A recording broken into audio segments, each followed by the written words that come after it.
Thanks, everyone, for joining us again. We are here in the office discussing the book Lead Pastor. We're in the section on attitude, and we've come to the attitude of love. Love is the heart of the ministry. And so when we're ministering to people, no matter who they are, no matter what our position is, we need to be like Jesus and minister out of a heart of love.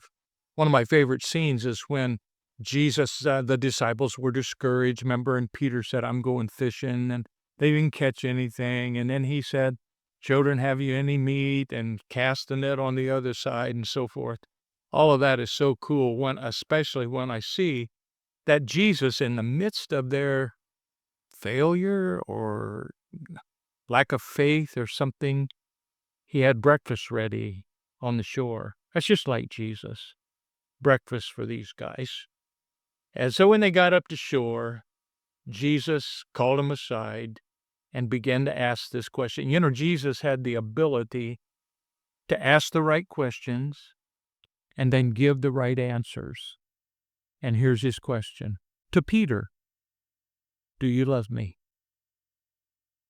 And Peter said, yes, Lord, you know I love you. Then feed my sheep. Ask him again, do you love me? Yes. Tend my sheep.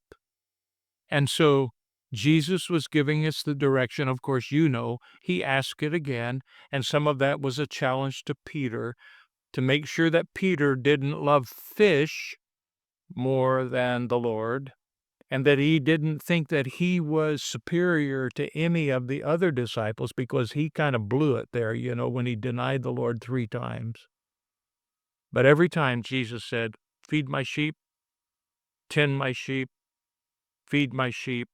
And that just tells me, like me, if Jesus were to say, Joe, do you love me? And I said, yes. He said, then you're qualified to feed my sheep.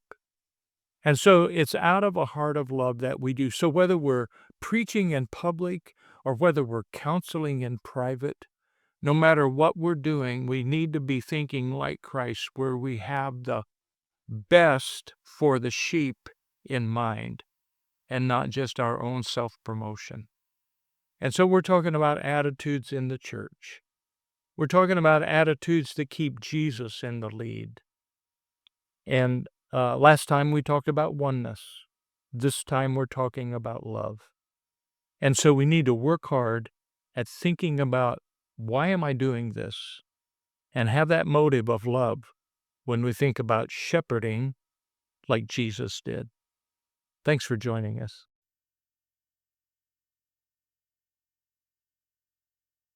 Is that it for today? That's it for today. All right. Yeah, all good. Praise the Lord.